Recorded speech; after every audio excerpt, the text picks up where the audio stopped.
আসসালামু আলাইকুম। মেজর মুজাফফর গ্রেপ্তার হয়েছেন। শহীদ প্রেসিডেন্ট জিয়াউর রহমান হত্যাকাণ্ডের একমাত্র সাক্ষী, একমাত্র অভিযুক্ত ব্যক্তি যিনি জীবিত আছেন, তিনি শেষ ব্যক্তি মুজাফফর। তাই গ্রেপ্তার করা হয়েছে। আমরা বিশ্বাস করি এটার সুষ্ঠু তদন্ত এবং বাংলাদেশের মানুষ যে ইতিহাস এতদিন ধরে জানেন না সেই ইতিহাস জানতে পারবে। তবে কিছু আশঙ্কাও আছে। প্রথম কথা হচ্ছে, মেজর মুজাফফর বনানী ডিওএইচএস এর ভেতরে তিনি এতদিন ধরে ছিলেন। গত 2 বছর অন্তত শেখ হাসিনা তো নাই। এই যে 2 বছর, এই 2 বছরেও বাংলাদেশে গোয়েন্দা সংস্থা ছিল। তাহলে গেল 2 বছর সেই গোয়েন্দা সংস্থার প্রধান যারা ছিলেন তারা কি করেছেন? তারা কেন তাকে ধরেন নাই? তার যেই বাসার যে লোকেশন যেখান থেকে ধরা হয়েছে তাকে, সেখান থেকে তারেক রহমান যে বাসায় গুলশানে ছিলেন, খুব বেশি দূরত্ব না, এত কাছাকাছি তার বাবার হত্যাকারী তার পাশে ছিল। কিভাবে ছিল? এই প্রশ্নের উত্তর খুঁজে বের করা দরকার। আমরা এটার জন্য সেনাপ্রধান যিনি আছেন, যেহেতু বিষয়টা ডিওএইচএস এর ভেতরে, এটার জন্য সেনাপ্রধানকে জিজ্ঞাসাবাদ করা দরকার। সেনাপ্রধান আজকে দাঁড়িয়ে রেখেছে কয়টা, এই জন্য বাংলাদেশের মানুষ সব ভুলে গিয়েছেন। এবার ভুলে গেলে কপালে বিপদ আছে আবারও। এই ওয়াকার সেই ওয়াকার যে কিনা তার সংস্থার ভেতরে, তার বাহিনীর ভেতরে সদস্যদেরকে দাঁড়িয়ে রাখতে দেয় নাই, দাঁড়িয়ে রাখতে নিরুৎসাহিত করা হয়েছে। তাদের দাড়ি ছিল, দাড়িওয়ালা মানুষ যে নামাজ পড়ে 5 ওয়াক্ত, তাদেরকে শেখ হাসিনা রাষ্ট্রপতি, সেনাপ্রধান এই সেনানিবাসের কোনো প্রোগ্রাম হলে সেখানে তাদেরকে ডিউটিতে রাখা হতো না। আমার নিজের রিলেটিভ, তার বাবা, আমার ভাই, আমার ভাগ্নে একজন, সে হচ্ছে গিয়ে আপনার ভাতিজা আমার।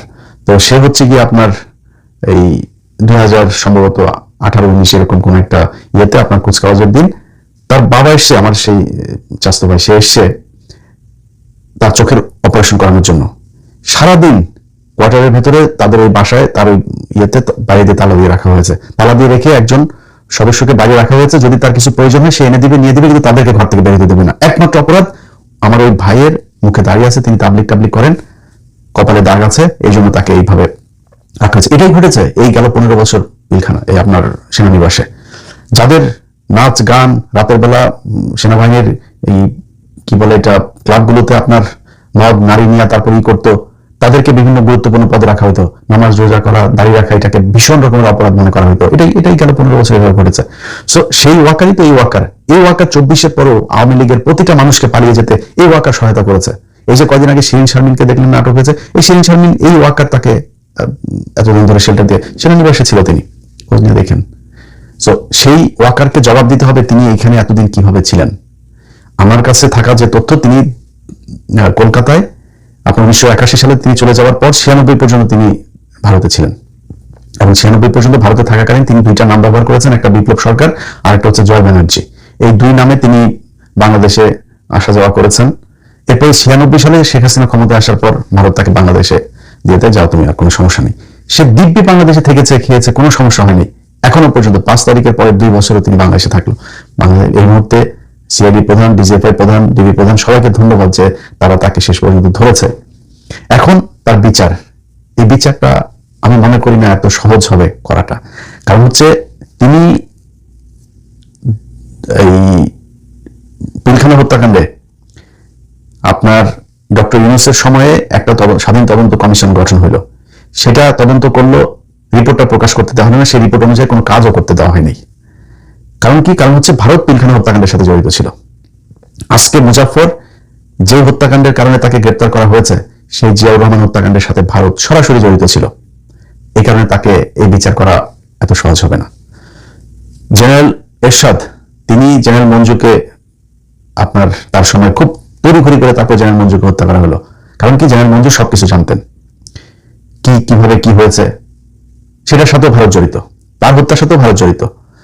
অতএব এই ভারত জড়িত থাকার যে জায়গাগুলো, এই জায়গাগুলোকে ফাইন্ড আউট করতে গেলে নানান ধরনের সমস্যা আসবে।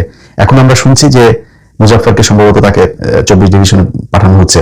কারণ 24 পদাতিক ডিভিশনে সে কর্মরত ছিল, এই জন্য তাকে সেখানে নিয়ে তারপরে কোর্ট মার্শাল করতে হবে, সেনা আইনে বিচার হতে হবে। সেনা আইনে বিচার হলে কি হবে? তাদের আপনি বিদ্রোহের জন্য বিচার করবেন, কিন্তু এটা শুধু একটা বিদ্রোহের ঘটনা না, এটার সাথে বাংলাদেশের অনেক ইতিহাস জড়িত। তাকে রেখে আমি মনে করি যে আপনার একটা স্বাধীন একটা কমিটি তৈরি করা দরকার, যেটা একদম সার্বজনীন একটা কমিটি হবে। করে তারপরে তাকে দিয়ে ইতিহাসের কোন কোন জায়গায় কোন কোন ঘটনার সাথে সে জড়িত, ভারত কিভাবে কেন তাদেরকে দিয়ে জিয়াউর রহমানকে হত্যা করিয়েছিল, এরপরে কি ঘটেছিল, মঞ্জুকে কিভাবে হত্যা করা হলো, কেন হত্যা করা হলো, এরশাদের সাথে এতদিন ভারতের কি কি ডিল ছিল, এরশাদকে দিয়ে কি কি করানো হয়েছে, এই পুরো ইতিহাস তাকে দিয়ে খুঁজে বের করা সম্ভব। যে কারণে এই ঘটনাটা শুধুমাত্র জিয়াউর রহমান হত্যাকাণ্ড কিংবা ওই সেনা বিদ্রোহ হয়েছিল ওই দিন 30শে মে, শুধু এটার মধ্যে সীমাবদ্ধ থাকলে হবে না। এটার জন্য আমি মনে করি তারেক রহমানকে আরো বেশি কি বলবো যে দায়িত্বশীল এবং সতর্কভাবে পদক্ষেপ নিতে হবে। আজকে সকালে দেখলাম যে তারেক রহমান আমার দেশ পত্রিকা একটা নিউজ করেছে, সেখানে তারা পররাষ্ট্র মন্ত্রণালয়ের একজন ঊর্ধ্বতন কর্মকর্তার উদ্ধৃতি দিয়ে বলেছেন যে তারেক রহমান ভারত সফরে যাচ্ছে না। আমার জন্য আজকের দিনের সবচাইতে সুন্দর, সবচেয়ে মানে খুশির খবর হচ্ছে এটা, তারেক রহমান যদি ভারতে না যায়, এটা বাংলাদেশের জন্য, তারেক রহমান না মানে বাংলাদেশের জন্য যেই যেই জায়গায় ভারতকে প্রয়োজন আছে তার অল্টারনেটিভ রাস্তা খুঁজে বের করা দরকার এবং ভারতের সাথে সর্বোচ্চ সংকীর্ণতা দেখানো দরকার। তারেক রহমান যাবে না, এটাও আমার কাছে খুবই মানে সুখবর, এই দেশের জন্য একটা ভালো খবর। তো তারেক রহমান ভারতের সাথে করছে, মুজাফফরকে ধরেছে, 111-এর কুশীলব অনেককে ধরেছে।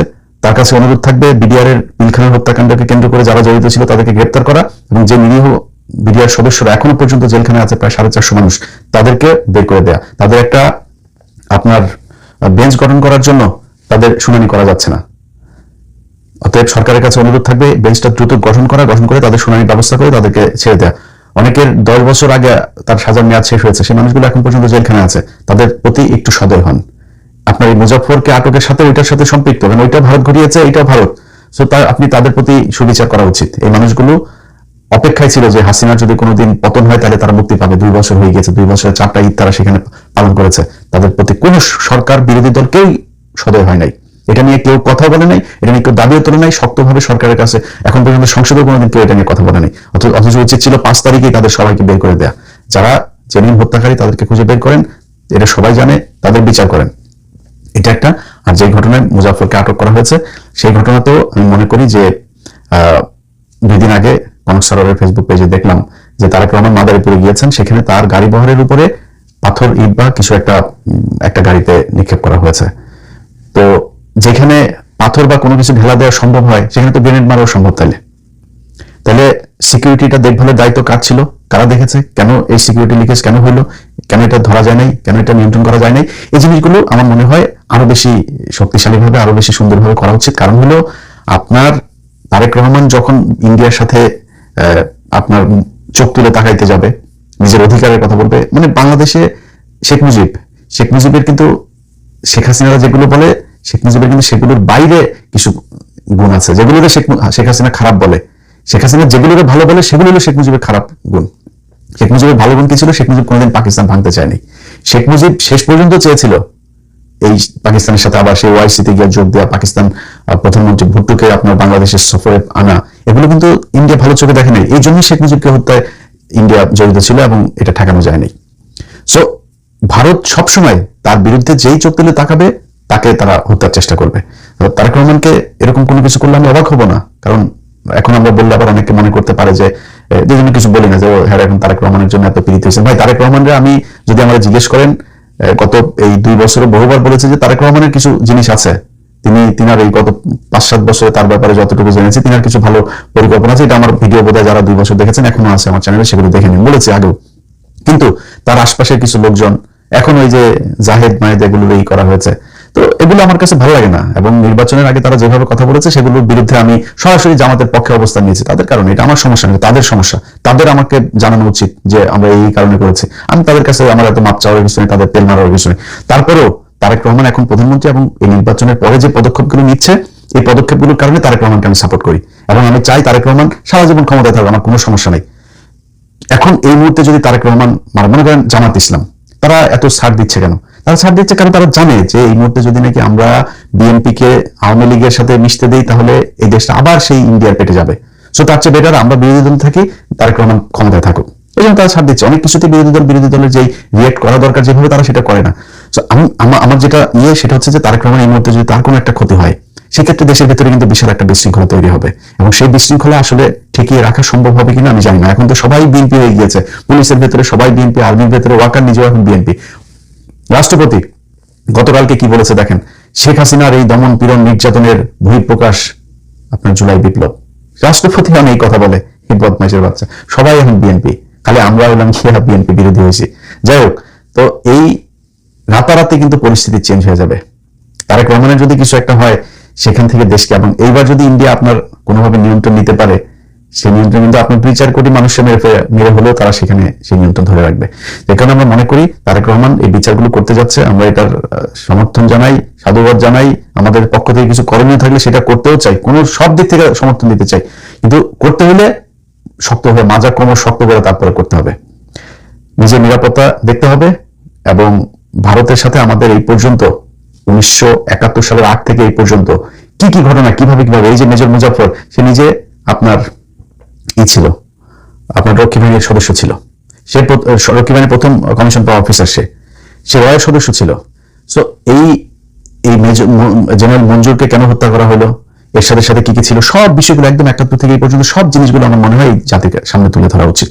তো সেটা আমার বিশ্বাস যে তার বিচার প্রক্রিয়াটার মধ্য দিয়ে এই জাতি সেই ঘটনাগুলো জানবে, এবং ভারতের মুখোশ আরো একবার তারেক রহমান এই জাতি